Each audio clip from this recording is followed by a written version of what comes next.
आपकी इंडिया की अगर बात करें तो आप सीजन 4 में इंडियन लाफ्टर चैलेंज में परफॉर्म करने गए थे और आपने 2-3 जो है स्टेज पार कर लिए थे, लेकिन आगे तक नहीं पहुंच पाए। क्या बात हुई थी? सियासत की नजर हो गए थे, फेवरेटिज्म पे आ गए थे?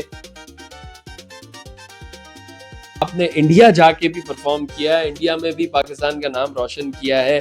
यहाँ पे बहुत सारे आर्टिस्टों के लिए आपने लिखा है जो कि आज बहुत बड़े लेवल पे काम कर रहे हैं। आप जो इतने जबरदस्त कैरेक्टर्स करते हैं और जब आप कैरेक्टर करते हैं ना तो वो कैरेक्टर में को आप एब्जॉर्ब कर लेते हैं, लेकिन आपकी स्पेशलिटी वही है कि आप मिमिक्री बहुत अच्छी करते हैं।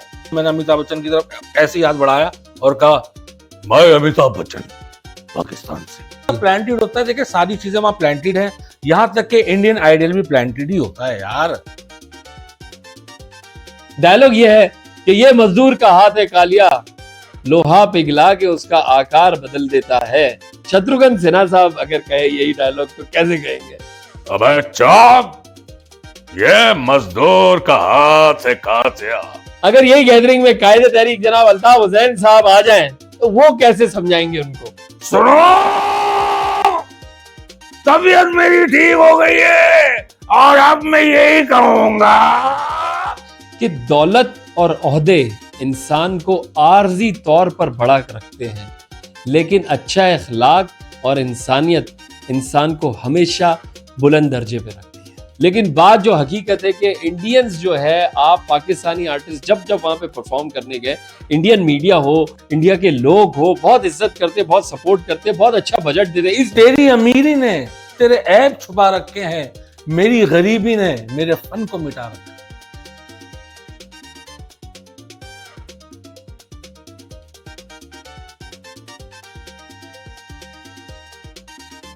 अस्सलाम वालेकुम मोअज़्ज़िज़ ख़वातीन व हज़रात, मैं हूं आपका होस्ट काशान आलम और आप देख रहे हैं रैक ऑफिशियल। और रैक ऑफिशियल का प्रोग्राम फेस टू फेस, और आज होगा असल फेस टू फेस, क्योंकि आज जो मेरे मेहमान है फेस टू फेस में वो एक शख्सियत है, लेकिन उनके अंदर बसती है बहुत सारी शख्सियत। मैं समझता हूं कि पाकिस्तान का जो सबसे बड़ा मिमिक्री आर्टिस्ट अगर है तो वो वही है, जो कि आप मेरी पॉडकास्ट में फेस टू फेस में मुख्तलिफ कैरेक्टर्स में उनको देखते हैं। आज वो अपने असली रूप में बैठे हैं, तो आइए देखते हैं कि आज इनके अंदर कौन कौन सी शख्सियत बाहर निकलती है और वो कौन कौन सी शख्सियत को स्टूडियो में अपने साथ लेकर आए। करते हैं वो बहुत सारे कमाल, करते हैं वो बहुत सारे कमाल। हमारे साथ मौजूद है the one and only Rayan Jamal. अस्सलाम वालेकुम काशान भाई, कैसे? वालेकुम सलाम भाईजान, मैं ठीक। अच्छा, आपको किस बात पे हंसी आ रही है कि मैं कपड़े बगैर पहने बैठा हूँ? क्या मसला है? जिप खुली हुई। भाई हंसने का मकसद ये है कि आफ्ताब आलम साहब जो आपके वालिद मोहतरम है, हमारे लिए भी बहुत मोहतरम है और उन्होंने हमें जिंदगी भर हंसाया ही है। हमेशा उनको देख के हम हंसे हैं, खुशियां बांटी उस इंसान ने। तो आज उनके बेटे के सामने बैठा हूं तो मुझे ऐसा लग रहा है कि मैं उन्हीं के सामने बैठा हूं। तो सबसे पहले तो मैं आपका शुक्रिया अदा करूंगा कि आपने मुझे इन्वाइट किया असली हालत में, और बहुत सारे चैनलों पे काम किया, यूट्यूब के हर चैनल पे काम किया, सबके साथ बैठा मैं काशान। लेकिन मैं खुदा को गवाह बना के ये बात कहूंगा कि जितना मजा मुझे आपके साथ आया काम करने का, होस्टिंग जो आप कर रहे हैं मेरे साथ, करेक्टर में जिस तरह मुझे आप निकाल के पेश कर रहे हैं, ये मजा मुझे किसी के साथ भी नहीं आया। तो इस पे सबसे पहले मैं आपको खराज तहसीन पेश करूंगा। मेरी इस कामयाबी में सबसे बड़ा हाथ आपका है कि आपने रेहान जमाल को दोबारा जिंदा किया। नहीं नहीं रियान भाई, ये तो आपका ज़र्फ है कि आप इतने सीनियर आदमी है, और मैं समझता हूँ कि मोस्ट सीनियर एक्टर है। इनका जब पहला शनाख्ती कार्ड बना था ना, उसमें तस्वीर भी खींची हुई नहीं थी, हाथ से बनी हुई थी। तो माशाल्लाह बहुत पुराने आर्टिस्ट है।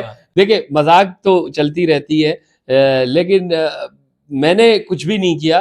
रेहान भाई खुद बहुत डिजर्व करते हैं, और हमने एक ये शो का कॉन्सेप्ट ही ऐसा बनाया कि रेहान भाई का जो ओरिजिनल, जो इनकी खुसूसियात है ना, वो निकल कर आया। और इसमें मैं समझता हूँ इस वक्त पाकिस्तान में अगर कोई मिमिक्री आर्टिस्ट आज है, और आज नहीं, जो काम आज बहुत सारे मिमिक्री आर्टिस्ट कर रहे हैं या आवाजें निकालते हैं, ये काम ये 20 साल पहले कर चुके हैं। आप यूट्यूब पे क्लिप निकाले, धूम टीवी की, फला टीवी की, ऐसे ऐसे कैरेक्टर्स किए हैं जो आज के दौर में तो इतना कर भी नहीं सकते, लेकिन इन्होंने किए हैं। सो सर, आप मेरी नजर में लेजेंड है। और आपने इंडिया जाके भी परफॉर्म किया है, इंडिया में भी पाकिस्तान का नाम रोशन किया है। यहाँ पे बहुत सारे आर्टिस्टों के लिए आपने लिखा है जो कि आज बहुत बड़े लेवल पे काम कर रहे हैं, जिसके पीछे आपका कलम है, आपका कलम चला है और उनका नसीब चला है। तो ज़ाहिर है ये चलने चलाने से हमने कहा कि हम भी आपके साथ चले और देखते हैं कहाँ तक पहुंचते हैं। काशान भाई, सबसे पहले तो मैं आपकी इस बात पे एक खूबसूरत सी बात कहूंगा है?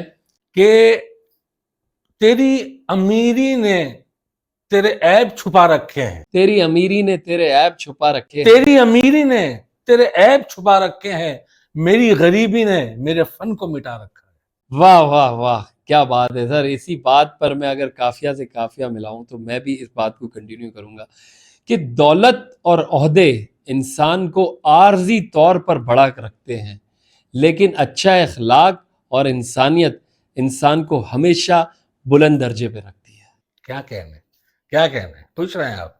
नहीं, मैं समझता हूँ कि रेहान जमाल साहब की जो हिस्ट्री है कि जब रेहान जमाल साहब लाहौर से कराची आए थे आज से 20 साल पहले, तो इनकी जेब में 500 रुपए थे और आज माशाल्लाह मैं समझता हूँ कम से कम 5 से 6 करोड़ का कर्ज इन पर है। हाँ, और वो कर्ज इसी की वजह से हुआ है मुझ पे। पूछ रहे हैं ज़ियान भाई, ये तो बातें होती रहेगी, मस्ती मजाक होती रहेगी। आप जो इतने जबरदस्त कैरेक्टर्स करते हैं और जब आप कैरेक्टर करते हैं ना तो वो कैरेक्टर में को आप एब्जॉर्ब कर लेते हैं, कोई पहचान नहीं पाता। आपने अभी हमारी पॉडकास्ट में मेमन का कैरेक्टर किया, मैं समझता हूं कि कोई ऐसा बंदा नहीं है, असली मेमनों ने भी यही समझा कि आप रियल मेमन है। आपने कसाई का कैरेक्टर किया, सब ये समझे कि यार आप कोई प्रोफेशनल कसाई है। अच्छा, फिर पहचान नहीं पाते कि यार ये वही बंदा है। तो कैसे, क्या ये ऑब्जर्वेशन होती है, क्या प्रैक्टिस घर से कर कर आते, क्या इसका फॉर्मूला क्या है इसके पीछे? कैरेक्टर मुझे मिलते हैं। अभी कुछ दिनों पहले बोल्टन मार्केट में मैं खड़ा हुआ था, सामान वामान लेने के लिए गया था, तो एक ना बलोच भाई हमारा गधा गाड़ी पे आ रहा है, तो एक चाचा के गधा गाड़ी का कोना लग गया। अब चाचा ने बलोच भाई को ऐसे ही गर्दन से पकड़ लिया, अबे ओ देख के नहीं चला सकता गधा गाड़ी है, ब्रेक नहीं लगा सकता, जाहिल के बच्चे। बलोच बलोच होता है, उसकी हट गई, बोले अरे ओ चाचा तुम्हारा दिमाग तो ठीक है, इसमें ब्रेक किधर होता है, गधे का केला खींच लो। मतलब गधा गाड़ी में केले रखे हुए होंगे बहुत सारे। हाँ बिल्कुल बिल्कुल ऐसा ही था। तो मैं ये मिमिक्री, फिर मिमिक्री पे आ गया, आर्टिस्टों की मिमिक्री करने लगा, पॉलिटिशियन की करने लगा। अच्छा, मिमिक्री की बात है तो आप जितने अच्छे कॉमेडियन है, जितने अच्छे राइटर है, जितने अच्छे एक्टर हैं, लेकिन आपकी स्पेशलिटी वही है कि आप मिमिक्री बहुत अच्छी करते हैं, ऐसा ही है? बस हो जाती है, कुदरत की देन है। तो मिमिक्री कैसे आवाज से किसी दूसरे आदमी की, इंसान की आवाज निकालना, ये भी एक बहुत बड़ा फन है ख्वातीन और हज़रात, जिसमें रेहान जमाल बहुत ही माहिर है। तो रेहान भाई, कभी किसी की आवाज निकाली हो तो वो कोई आदमी गले आ गया हो तो मेरी आवाज निकाल रहा, कभी ऐसा हुआ है? मैंने इंडिया में अमिताभ बच्चन साहब के सामने अमिताभ बच्चन की आवाज निकाली। अरे, फिल्मिस्तान स्टूडियो था और अलादीन फिल्म की शूट चल रही थी उस वक्त, 2010 की बात है। संजय दत्त और अमिताभ बच्चन की फिल्म आई थी अलादीन के नाम से, तो हम उसके सेट पे गए, तो सब अमिताभ बच्चन से मिलने। अच्छा, आप सेट पे गए जब वो फिल्म फ्लॉप हो गई? तब यही तो तभी फ्लॉप हुई है यार, मेरे कदम इतने मनहूस थे क्या यार। अच्छा, तो बाहर हम सेट पे गए तो अमिताभ से सब मिल रहे थे, हम भी आ गए, हमने कहा अमिताभ बच्चन है, तो अब अमिताभ से सब मिल रहे हैं, मेरी बारी आई तो मैंने अमिताभ बच्चन की तरफ ऐसे ही हाथ बढ़ाया और कहा, मैं अमिताभ बच्चन पाकिस्तान से, आपकी नकल करता है, आपकी आवाज निकालता है, आपकी तरह बोलता है। तो अमिताभ मुझे देख के कहा, तो ऐसी मेरी अमिताभ बच्चन से मुलाकात हुई थी। वाह, लता जी से मुलाकात हुई फिल्मिस्तान स्टूडियो में। मैंने कहा दीदी मैं आपसे एक बात कहना चाहूंगा। कहो। मैंने कहा एक वाह वाह, कहो। मैंने कहा बस मैं आपको कह दो क्या। मैंने कहा बस सलाम है आपको, जीते रहो जीते रहो, अच्छा है, ये कह के उनसे मेरी मुलाकात हुई थी। तो मिमिक्री से इंडिया में भी मैं जीता था, क्वार्टर फाइनल तक। आपकी इंडिया की अगर बात करें तो आप सीजन 4 में इंडियन लाफ्टर चैलेंज में परफॉर्म करने गए थे और आपने 2-3 जो है स्टेज पार कर लिए थे, लेकिन आगे तक नहीं पहुंच पाए। क्या बात हुई थी? सियासत की नजर हो गए थे, फेवरेटिज्म पे आ गए थे, या फिर आइटम खत्म हो गए थे आपके पास? यार ये तो मेरी ही लाइन है। तो भाई लिखते भी यही है ना यार। भाई हुआ ये था कि हमें पहले ही बता दिया गया था कि क्या होगा, ठीक है। आप क्वार्टर फाइनल तक जाएंगे, आप सेमीफाइनल तक जाएंगे, सिकंदर भाई और वली शेख फाइनल तक जाएंगे। मैंने कहा, मैं बोला आप घर तक जाएंगे। मैंने कहा यार तो मतलब क्या ये प्लांटेड होता है ये क्या सब प्लांटेड होता है। देखिए सारी चीजें वहां प्लांटेड है, यहाँ तक कि इंडियन आइडल भी प्लांटेड ही होता है यार। सब ये देखिए, ये तो जो ऑडियंस भी बैठी है ना वहां, वो इंडिया में किसी के पास इतना टाइम नहीं है कि जी फंक्शन देखने जा रहे हैं, शो देखने जा रहे हैं। वो जो ऑडियंस भी बैठी है वो भी पेड है, वो भी पैसे ले रही है बैठने के, वो भी तालियां बजाने के पैसे ले रही है। बंबई में इतना रश है, किसी के पास इतना टाइम ही नहीं है वहां पे भाई। फिर उसके बाद हम सब ने ये समझ लिया था कि सिकंदर भाई विन है, सिकंदर भाई जीते में, क्योंकि ऐसी परफॉर्मेंस सिकंदर भाई ने करी और वली शेख ने की है कि पब्लिक उठ उठ के तालियां बजाई हैं लोगों ने। और मेरा एक आइटम था तो वो सिकंदर भाई को बहुत पसंद था, वो सबसे फेवरेट आइटम। वो किसी को नहीं पता। मैंने कुमार सानू साहब पे एक आइटम किया, वो उन्होंने एडिट कर दिया था कि आइटम क्या था कि कुमार सानू काम ना मिलने की वजह से थोड़ा सा सनकी हो गए, अब वो सबसे अपने अंदाज में मिल रहे हैं। अब मैं गया सानू साहब के पास, वो मुझसे अपने अंदाज में मिले। मैं गया, मैंने जाके कहा सानू साहब अस्सलाम वालेकुम, तो कहने लगे कुछ ना कहो। मैंने कहा सर एक बात करनी, कुछ भी ना कहो। मैंने कहा अच्छा जा रहा हूं, क्या कहना है। मैंने कहा आप सुन ही नहीं रहे, क्या सुनना है। मैंने कहा सर एक बात कहनी, मुझको पता है। मैंने कहा आपको किसने बताया, तुमको पता है। मैंने रख के दिया। एक तो कह रहे समय का ये पल ठकास थम सा गया है। वाह वाह वाह वाह वाह, जबरदस्त यार। सानू साहब की क्या बात है, बहुत बड़े सिंगर है। लेकिन एक मैंने कॉमेडी आइटम बनाया था, उसमें लोगों ने मुझे कहा, वहां के लोगों ने कहा कि सर आपने वो थोड़ी सी ऐसी वैसी बात कर दी, यहाँ पे लोग इनको भगवान मानते हैं। मैंने कहा सर मेरे लिए तो खैर वो भगवान नहीं है, एक इंसान ही है, लेकिन फिर भी फिर इस वजह से ये कुछ आइटम उन्होंने एडिट कर दिए थे। तो वहां पे बहुत सारा आइटम, मिमिक्री वहां बहुत सारी की थी मैंने इंडिया में।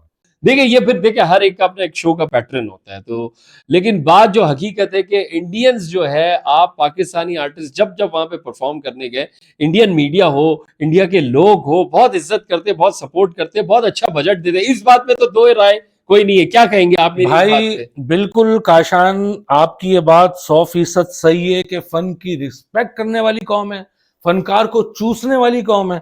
समझ रहे ना, चूसना समझते हैं जी ना। जी बिल्कुल। हाँ, तो वो फन चूस लेते हैं आपका। आप यकीन करें, इंडिया में मेरी आंख पे एक हल्का सा दाना निकल आया, कहां पर? आंख पे। अच्छा। ठीक है, पंकज होते थे डायरेक्टर, मेरे एक दिन को दाना ठीक नहीं हुआ, पंकज ने हिला दिया पूरी टीम को कि इसका दाना कैसे ठीक नहीं हुआ। अभी मैं तुम लोगों को सबको पूछेगा, अभी पूछेगा तो तुम लोगों को सबको पनिश मिलेगा इधर, ऐसे कैसे इसका दाना ठीक नहीं हुआ। पंकज ने हिला दिया, वाह, सबको हिला दिया। प्रोफेशनलिज्म है उनमें, प्योर प्रोफेशनलिज्म। फन की इज्जत करने वाले लोग हैं। मिमिक्री में आप स्पेशल हैं। मैं चाहूंगा कि जरा कुछ शख्सियत को अपने स्टूडियो में लेकर आए।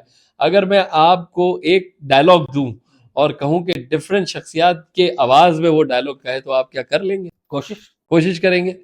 चले, डायलॉग ये है कि ये मजदूर का हाथ है कालिया, लोहा पिघला के उसका आकार बदल देता है। सबसे पहले सनी देओल ये डायलॉग। ये मजदूर का हाथ है कालिया, लोहा पिघला के उसका आकार बदल देता है। ये ताकत खून पसीने से कमाई हुई रोटी की है, मुझे किसी के टुकड़ों पे पलने की जरूरत नहीं।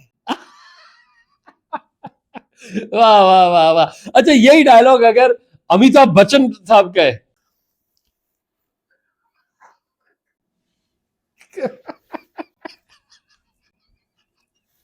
ये मजदूर का हाथ है कालिया, लोहा पिघला के उसका आकार बदल देता है।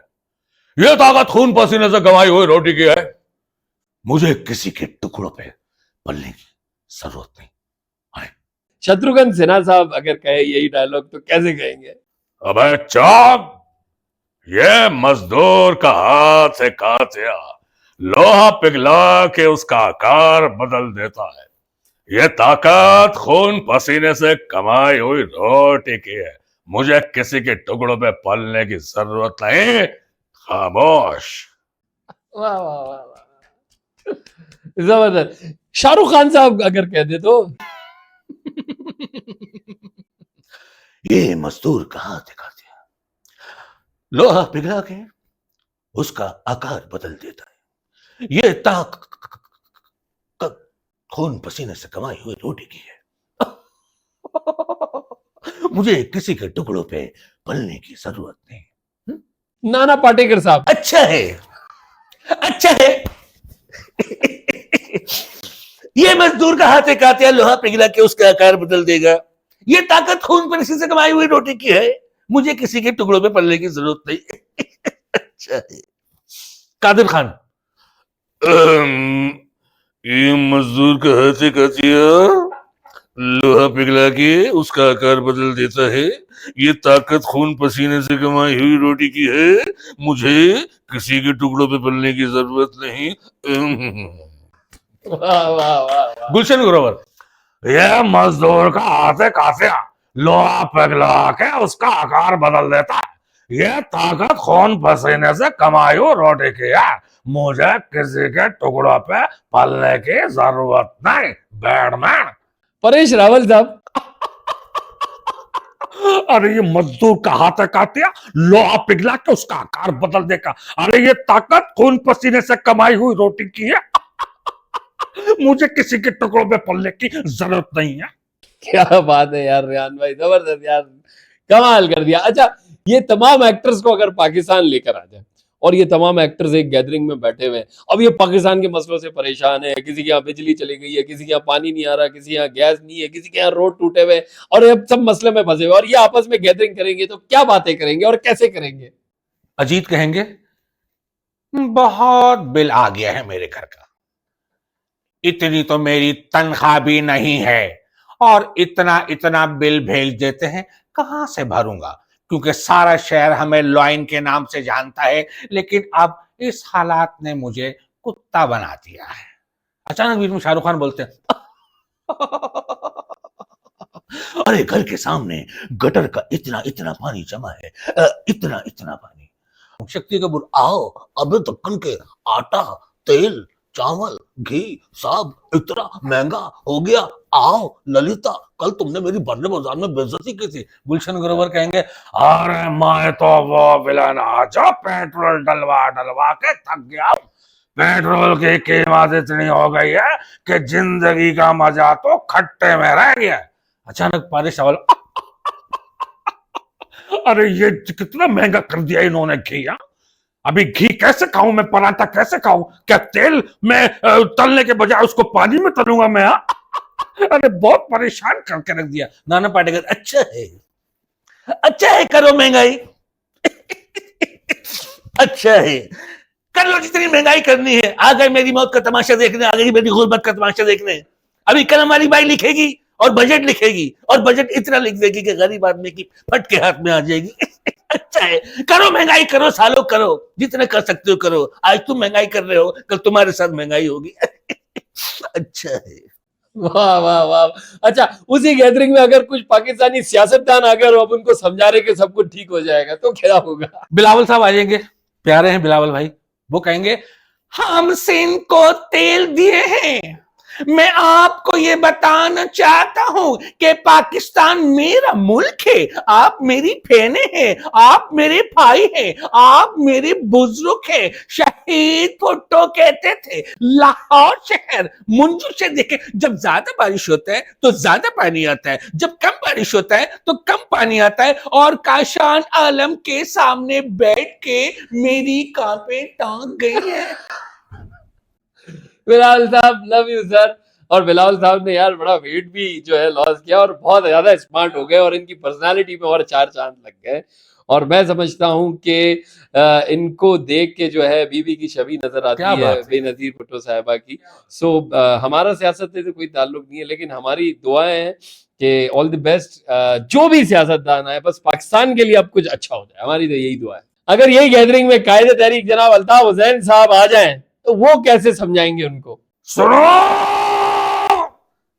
तबीयत मेरी ठीक हो गई है, और अब मैं यही कहूंगा कि ये महंगाई, ये बेरोजगारी, ये खत्म करो, तरक्कियाती काम करो, रोड खुदे हुए, गटर के ढक्कन नहीं है, महंगाई बहुत हो गई है, गरीब परेशान हो रहा है, अब मैं सही कर दूंगा, सबको मैं ठीक हो गया हूं। सुनो, मौलाना साहब कह रहे हैं, आ गया है, कैसा जमाना आ गया है, जिनके टूट गए हैं दांत उनको चबाना आ गया है, अंधों को ट्रक चलाना आ गया है, बहरों को सुर लगाना आ गया है, मौजूद है मुहाफिज हाथ पैरों समेत, और टुंटो को लूटना खजाना आ गया है। कितनी महंगाई हो गई है, कितने हालत खराब हो गए हैं, गरीब गरीब से गरीब तर होता जा रहा है, अमीर अमीर से अमीर तर होता जा रहा है। इसमें आइन कहाँ है, किधर है आइन? ताहिल कादरी साहब, मैं हुकूमत को 5 मिनट की मोहलत देता हूं। ये जो निजाम है, ये निजाम सही करना होगा। इस निजाम ने बच्चे बच्चे की वजह दी। इस निजाम ने पाकिस्तान को कहां लाके खड़ा कर दिया। इस निजाम निजाम निजाम ने ये निजाम तो बिगाड़ रहे हैं आप।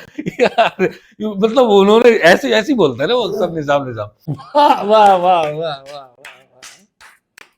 वाह। बहुत आला रेहान भाई यार, जबरदस्त यार, कमाल हो गया, कमाल कर दिया यार। मैं कमाल तो आपने किया है, कमाल आपने और साथ में अदनान पटेल ने किया है। हाँ, एक आर्टिस्ट को क्या चाहिए? स्क्रीन चाहिए।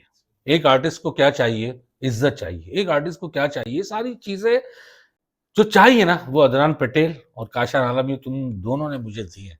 अच्छे लोगों का तुम्हारी जिंदगी में आना तुम्हारी किस्मत होती है, लेकिन उन अच्छे लोगों को संभाल के रखना तुम्हारा हुनर है। खुश रहें आप। आपकी इसी बात पे मैं बात आगे बढ़ाऊंगा। अच्छे इंसानों का जो दिल होता है ना, वो एक दरिया की तरह होता है। यहाँ सारे लोग दरिया दिल हैं, सारे लोग दरिया दिल हैं, लेकिन हमारे यहाँ के दरिया खुश्क हो रहे हैं। पता है क्यों खुश्क हो रहे हैं? क्योंकि हमारे लोग पहले नेकी करके दरिया में डालते थे, अब सोशल मीडिया में डाल रहे हैं।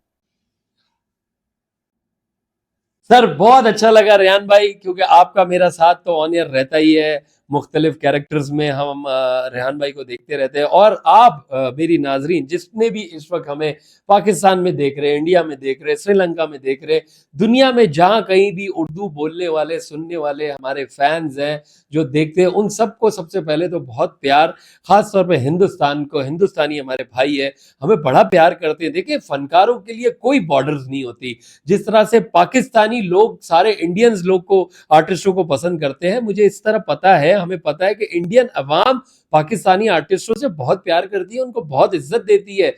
शकील भाई, रऊफ लाला साहब, शकील सिद्दीकी साहब, आतिफ असलम, राहत फतेह अली खान साहब, जितने भी लोग कराची से, पाकिस्तान से जब इंडिया परफॉर्म करने जाते हैं, उन्हें बहुत, उन्हें वेलकम मिलता है, उन्हें वार्म वेलकम मिलता है, उन्हें इज्जत मिलती है, पजीराई मिलती है। तो हम दोनों देशों के लोग आपस में एक दूसरे से बड़ा प्यार करते हैं। बहरहाल ये सियासत है जो कि दुनिया में हो रही है, जो कि हमारे दोनों देशों के भी दरमियान हो रही है, लेकिन हमें हिंदुस्तानी अवाम से प्यार था, है और रहेगा। और जो नेगेटिविटी सोचते हैं उनका हम दिमाग को बदल नहीं सकते। एनीवेज, ये तो एक बात थी, ये कोई इंडिया की इंडियन व्यूवरशिप के लिए नहीं था, ये एक मेरे दिल की बात है कि हर कोई चाहता है कि लड़ाई ना हो, मोहब्बत रहे। इसी तरह हम भी यही सब चाहते हैं। रेहान भाई, आप अपने इंडियन फैंस को और पाकिस्तान में और दुनिया में जहां कहीं भी फैंस है, क्या कहना चाहेंगे? भाई मैं यही कहना चाहूंगा कि चैनल को सब्सक्राइब करें, कंटेंट जो है, टैलेंटेड जो लोग हैं उनको सपोर्ट करें। काशान के लिए मैं ये कहना चाहूंगा कि बने चाहे दुश्मन जमाना हमारा, सलामत रहे दोस्ताना हमारा, सलामत रहे दोस्ताना हमारा। रेहान भाई यार कमाल कर दिया, बहुत शुक्रिया आपके इतने प्यार का। इतना प्यार मैं कितना कहाँ संभालूंगा, मेरे पास सिर्फ एक ही जेब है, लेकिन आपकी ये प्यार का अंदाज है। लेकिन यहाँ पे मैं एक बात को इंडोर्स करना चाहूंगा, हमारा यार, हमारा राइट हैंड, हमारा सब कुछ अदनान पटेल, ये उसकी मोहब्बत है, सपोर्ट है। और जिस तरह से बस कहीं रुक जाती है और धक्का देने वाला होता है ना, अदनान पटेल हमें धक्का देता है। तो उसके लिए बहुत, वो खुद एक मसरूफ आदमी है, अपना अच्छा बिजनेस करता है, लेकिन उसकी सपोर्ट है हमें, कि वो भी चाहता है कि पाकिस्तानी अवाम के लिए और ऑडियंस के लिए कोई अच्छा कंटेंट निकले। और इस चीज पे हम बहुत तवज्जो देते हैं कि फैमिली कंटेंट हो। थोड़ी बहुत बातें जूम आईने तो हम लोग आपस में भी घर में बैठे होते तो कर लेते हैं, तो हम इस चीज का बहुत ख्याल रखते हैं। और जाते जाते यही कहूंगा कि अपने कमेंट्स और राय जरूर बताएं कि आप इस तरह के एपिसोड मेरे और रेहान भाई के देखना चाहते हैं, तो हम बहुत अच्छी अच्छी कंटेंट में रेहान भाई को अपनी ओरिजिनल शख्सियत में बैठाएंगे और उनसे मजीद बातें करेंगे। जरूर कमेंट्स में बताइएगा। जाते जाते रेहान भाई वो शेर कह दे आज आप अपनी आवाज में, जो हम हमेशा कहते हैं, दिलों से नफरतों को गायब कर लें। आय हाय हाय, दिलों से नफरतों को गायब कर लें। रैक ऑफिशियल को सब्सक्राइब कर लें। चल उड़िया, अब दूसरे शो की तैयारी भी करनी है। चल अल्लाह हाफिज, पाकिस्तान जिंदाबाद।